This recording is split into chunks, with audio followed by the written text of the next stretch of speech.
കൃഷ്ണ ഗുരുവായൂരപ്പ ശരണം. ഗുരുവായൂരപ്പൻ്റെ ഉച്ചപൂജ കഴിഞ്ഞു, കളഭാലങ്കാരം കഴിഞ്ഞ് നട തുറന്നു. അപ്പോൾ നമുക്ക് എല്ലാവർക്കും ഗുരുവായൂരപ്പനെ കാണാൻ പോണ്ടേ? എല്ലാവരും വരൂ കേട്ടോ. ഗുരുവായൂരപ്പൻ്റെ ചതുർബാഹുവായ വിഗ്രഹത്തിൽ ഏത് രൂപത്തിലാണ് കളഭം കൊണ്ടുള്ള ആ അവതാരം വന്നിട്ടുള്ളത്, അതുപോലെ ഭക്തരെ ഏത് രൂപം കാണിക്കാനാണ് ഭഗവാൻ ഗുരുവായൂരപ്പൻ കാത്തു നിൽക്കുന്നത്, താല്പര്യപ്പെടുന്നത് എന്നൊക്കെ നമുക്കും നോക്കാം. നമ്മളാദ്യം തന്നെ ആ കിഴക്കേ നടയിലുള്ള വലിയ ഗണപതി ക്ഷേത്രത്തിലൊന്ന് പോയിട്ട് ദർശനമൊക്കെ നടത്തി സർവ്വവിഘ്നങ്ങളും മാറ്റിത്തരാനൊക്കെ ഒന്ന് പ്രാർത്ഥിച്ച് നമുക്ക് ആ ഗോപുരവാതിലൂടെ അകത്തേക്ക് പ്രവേശിക്കാം. അങ്ങനെ വരുമ്പോൾ ശരിക്കും ഇപ്പോൾ വടക്കേ നട വഴിയാണ് ദർശനമൊക്കെ ഉള്ളത്. വടക്കേ നടയിലൂടെ വരിക, വടക്കേ നടയിലൂടെ പുറത്തേക്ക് കിടക്കുക, രണ്ടും അതാണ്. ഞാൻ ഇന്നലെയും പറഞ്ഞു, വടക്കേ നടയിൽ ഇനി ഈ ഉത്സവം കഴിഞ്ഞ് പിന്നെ വടക്കേ നടയിൽ കൂടെ കയറാൻ ശ്രമിക്കരുത്, അതിലൂടെ വിടില്ല. ഈ സമയത്ത് മാത്രമാണ് അതിലൂടെ വിടുള്ളൂ.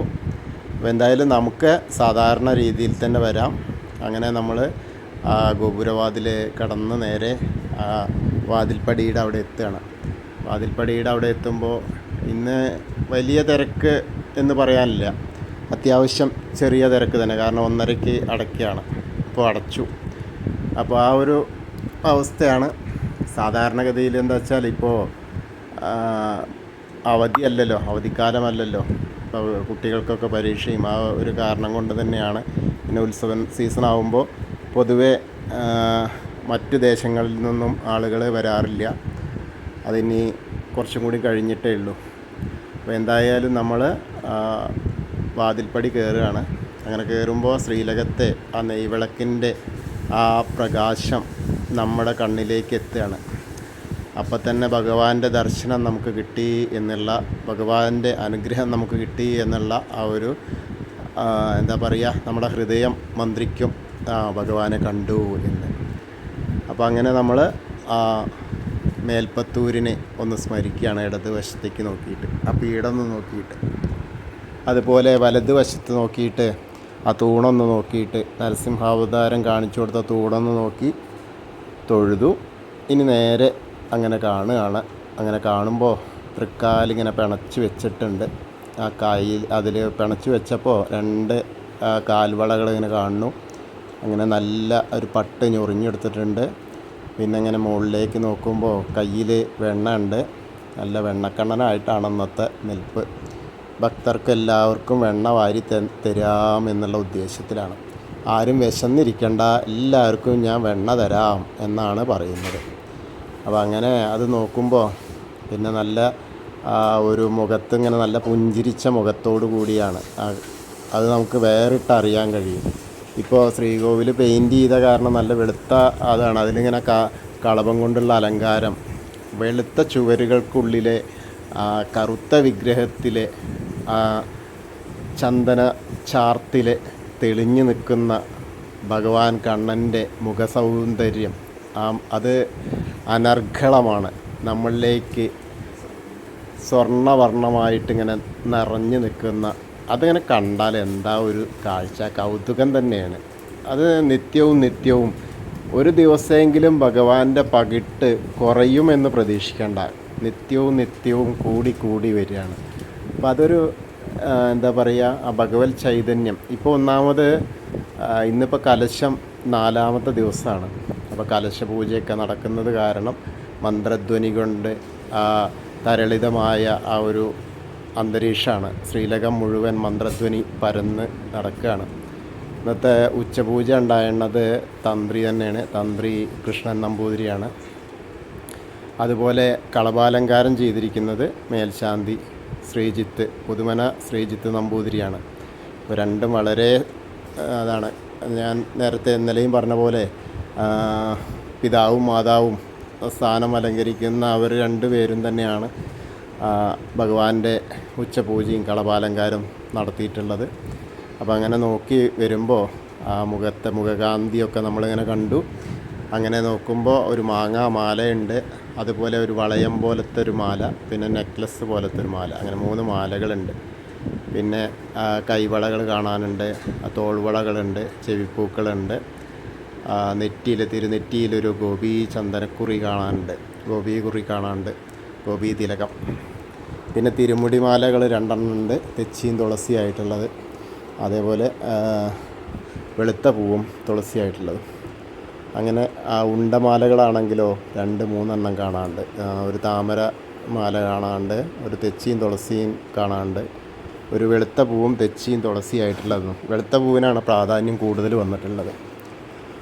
അപ്പോൾ അത് കാണാൻ നല്ല രസമായിട്ട് കാണാനുണ്ട്. ആ ചതുർബാഹുവായ വിഗ്രഹം നിറയെ മാലകൾ കൊണ്ട് ആണ്, കളഭം കൊണ്ടുള്ള ആ ചാർത്ത്. അപ്പോൾ എല്ലാവരും ഇപ്പോൾ നമ്മൾ ആ സോപാനപ്പടിയിൽ ഇങ്ങനെ വന്ന് നിന്ന് ആ ഭഗവാന്റെ തിരുമുഖ ദർശനം നടത്തുകയാണെന്ന് മനസ്സിലങ്ങോട്ട് വിചാരിക്കുക. എന്നെ ശ്രവിക്കുന്നത് ഏത് സമയത്താണെങ്കിലും ആ സമയത്ത് ഗുരുവായൂരപ്പൻ്റെ ആ തിരുമുമ്പിലാണ് എന്ന് മനസ്സുകൊണ്ട് അങ്ങോട്ട് നിരിക്കുക. അപ്പോൾ അങ്ങനെ കണ്ടു. അങ്ങനെ നമ്മൾ സോപാനപ്പടിയിൽ നിന്ന് ഇറങ്ങുകയാണ്. ഇറങ്ങി നോക്കിയാലോ നേരെ ആ തിടപ്പള്ളി കാണാം. തിടപ്പള്ളിയിൽ ആ ഗണപതി ഹോമം നടത്തുന്നതും അതുപോലെ ഭഗവാന് ആ നേദ്യം തയ്യാറാക്കുന്നതുമായ പ്രാധാന്യമർഹിക്കുന്ന ആ തിടപ്പള്ളിയിലേക്ക് നോക്കിയിട്ട് നമ്മളൊന്ന് തൊഴുക. അതിനുശേഷം അഗ്നികോണിൽ ആ ബലി തൂവുന്ന അവിടെ ഒന്ന് നോക്കി തൊഴാം. ബലിക്കല്ല് കാണാം. സപ്തമാതാക്കളെ കണ്ടു തൊഴാം. അതുപോലെ ഇനി നമ്മൾ വിഘ്നേശ്വരൻ്റെ അടുത്തേക്ക് വരികയാണ്. വിഘ്നേശ്വരൻ്റെ അടുത്ത് വന്നാലോ അത് വളരെ രസമായിട്ടാണ്. ഇന്ന് നല്ല രസമായിട്ട് തന്നെയാണ്. നിറയെ പൂക്കൾ മുൻപിലുണ്ട്, ചുവന്ന പൂക്കൾ കൊണ്ടൊക്കെ അർപ്പിച്ചിട്ടുണ്ട്. പിന്നെ ആണെങ്കിലോ വെളുത്ത കോടിമുണ്ടിങ്ങനെ ഇട്ടിട്ടുണ്ട്. പിന്നെ മുഖത്തൊക്കെ നിറയെ കളഭം ചാർത്തിയിട്ടുണ്ട്, ചന്ദനം ചാർത്തിയിട്ടുണ്ട്. നല്ല രസമായിട്ടുള്ള അന്തരീക്ഷം. ഏകദന്തം മഹാകായം തപ്തകാഞ്ചന സന്നിഭം ലംബോദരം വിശാലാക്ഷം വന്ദേഹം ഗണനായകം. സരസ്വതീ നമസ്തുഭ്യം വരദേ കാമരൂപിണി വിദ്യാരംഭം കരിഷ്യാമി സിദ്ധിർഭവതു മേ സദാ. സരസ്വതി ദേവിനെ നോക്കിയിട്ട് പ്രാർത്ഥിച്ചു. സരസ്വതി ദേവിയുടെ അടുത്ത് വെളുത്ത പൂവ് കൊണ്ടും തുളസി കൊണ്ടുള്ള മാലയാണ് ആ ഫോട്ടോൻ്റെ മുകളിലുള്ളത്.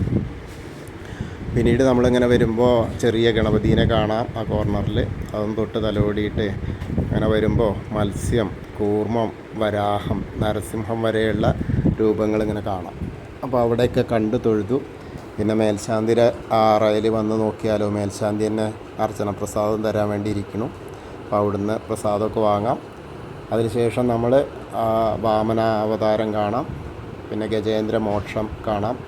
അതേപോലെ ഗരുഡൻ്റെ പുറത്തിരിക്കുന്ന വിഷ്ണു ഭഗവാനെ നോക്കി തൊഴാം. പിന്നെ അനന്തശായിയായ അനന്തപത്മനാഭനെ കണ്ടു തൊഴാം. അതിനുശേഷം നമ്മൾ നേരെ പുറകുവശത്ത് ശ്രീകോവിലിൻ്റെ പുറകുവശത്തായിട്ട് വന്ന് സാഷ്ടാംഗം നമസ്കരിക്കുക. സ്ത്രീകളൊക്കെ മുട്ടുകുത്തിയിട്ട് പ്രാർത്ഥിച്ചോളൂ. അങ്ങനെ അവിടെ നിന്ന് നമസ്കാരമൊക്കെ കഴിഞ്ഞ് വീണ്ടും നമ്മളിങ്ങനെ തിരിച്ചു പോരുമ്പോൾ ദശാവതാര വിഗ്രഹങ്ങൾ ഓരോന്നോരോന്നായിട്ട് കാണാൻ ബാക്കിയുള്ളത്. അങ്ങനെ കണ്ണൻ്റെ അടുത്ത് വന്ന ഒരു ചെറിയ തുളസിമാല ഇട്ടിട്ടുണ്ട്. അതേപോലെ ആ മുരുകൻ്റെ അടുത്ത് വന്ന് മുരുകനെ കണ്ടു തൊഴുതു. ഹനുമാൻ സ്വാമിയുടെ അടുത്ത് വന്നാൽ ഒരു വെറ്റില മാല മാത്രമേ ഉള്ളൂ, മറ്റൊന്നുമില്ല, കുങ്കുമൊന്നും കാണാനേ ഇല്ല. അപ്പോൾ അവിടെ തൊഴാം. ത്വമസ്മിൻ കാര്യനിര്യാഗേ പ്രമാണം ഹരിസത്തമഹനുമാൻ യജ്ഞമാസ്തായ ദുഃഖക്ഷയകരോ ഭവ മനോജവം മാരുതതുല്യവേഗം ജിതേന്ദ്രിയം ബുദ്ധിമതാം വരിഷ്ഠം വാദാത്മജം വാനരയൂഥമുഖ്യം ശ്രീരാമദൂതം ശിരസാ നമാമി.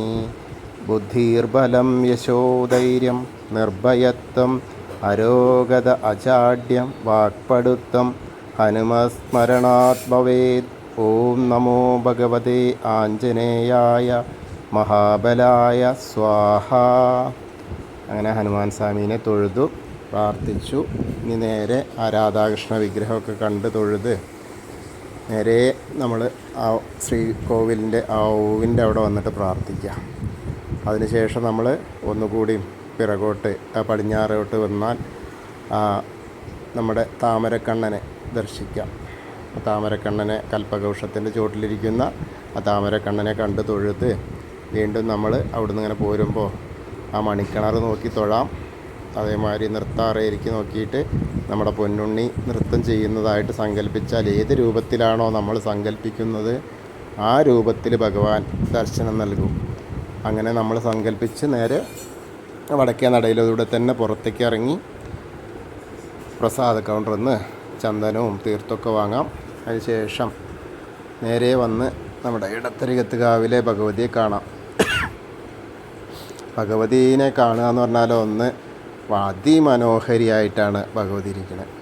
വളരെ വളരെ മനോഹരിയായിട്ട്. അതായത് അടിഭാഗം മുഴുവൻ ചുവന്ന പട്ടുകൊണ്ട് അലങ്കരിച്ചിട്ടുണ്ട്. മേൽഭാഗം മുഴുവൻ മുഖമാണെങ്കിലും അതേപോലെ ബാക്കിയുള്ള ഭാഗങ്ങളൊക്കെ സ്വർണ്ണവർണ്ണത്തിലാണ്. സ്വർണത്തിൻ്റെ കളറുള്ള വസ്ത്രമാണ് ധരിച്ചിട്ടുള്ളത്. മുഖത്തും സ്വർണ്ണവർണ്ണമാണ്.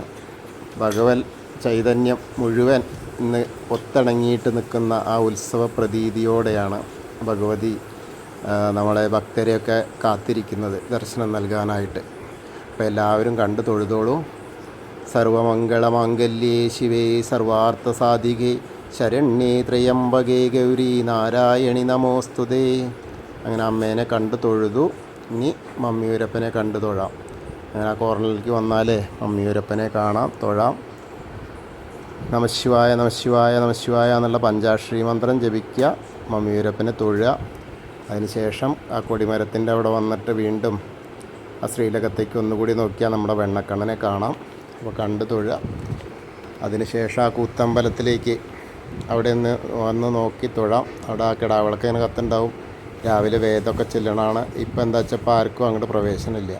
കാരണം കലശം അതിൻ്റെ പാരമ്യത്തിലെത്തുന്ന 1000 സഹസ്ര കലശമൊക്കെ അവിടെ വെച്ചിട്ടാണ് ഉണ്ടാവുക. അപ്പോൾ അതിനുള്ള തയ്യാറെടുപ്പുകൾ ഓരോന്നോരോന്നായിട്ട് നടത്തിക്കൊണ്ടിരിക്കുകയാണ് കൂത്തമ്പലത്തിൽ. അതിനുശേഷം അയ്യപ്പസ്വാമിയുടെ അടുത്ത് വന്ന് നോക്കിയാലോ അവിടെയും വളരെ രസമായിട്ടാണ്, നല്ല സന്തോഷമായിട്ടാണ് ഇരിക്കുന്നത്. നല്ല മഞ്ഞ കളറിൽ തന്നെ, മഞ്ഞ കളറാണെന്ന് വസ്ത്രമൊക്കെ, മഞ്ഞ വസ്ത്രമൊക്കെ ധരിച്ചിട്ടാണ് അയ്യപ്പസ്വാമി. അപ്പോൾ ഭൂതനാഥ സദാനന്ദ സർവഭൂതദയാപര രക്ഷ രക്ഷ മഹാബാഹു ശാസ്തേ സ്തുഭ്യം നമോ നമ. അങ്ങനെ അയ്യപ്പസ്വാമിനെയൊക്കെ കണ്ട് തൊഴുത് ഒന്ന് പ്രദക്ഷിണമായിട്ട് വന്ന് നേരെ പടിഞ്ഞാറ് നടയിലേക്ക് വരിക. പടിഞ്ഞാറ് നടയിലേക്ക് വന്ന് ആ ദീപസ്തംഭത്തിലെ വേണുഗോപാല സ്വരൂപം കാണാം. അതുപോലെ കുറച്ചും കൂടെ ഇറങ്ങി നിന്നാൽ കൊടിമരത്തിലെ വേണുഗോപാല സ്വരൂപം കാണാം. അപ്പോൾ എല്ലാവരും കണ്ടു തൊഴുതോളൂ. നമ്മൾ ഇന്നത്തെയും ആ ഉച്ചപൂജ കളഭാലങ്കാരമൊക്കെ കണ്ടു തൊഴുതു. എല്ലാവരും എന്നെ ശ്രവിക്കുന്ന എല്ലാവർക്കും ആ ഗുരുവായൂരപ്പൻ്റെ ആ മഹാപുണ്യം, മഹാപ്രഭുവിൻ്റെ മഹാപുണ്യം നമ്മളിൽ എല്ലാവർക്കും എത്തും. കൃഷ്ണായ വാസുദേവായ ഹരയേ പരമാത്മനെ പ്രണതക്ലേശനാശായ ഗോവിന്ദായ നമോ നമ. ഹരേ കൃഷ്ണ. ഗുരുവായൂരപ്പാ ശരണം.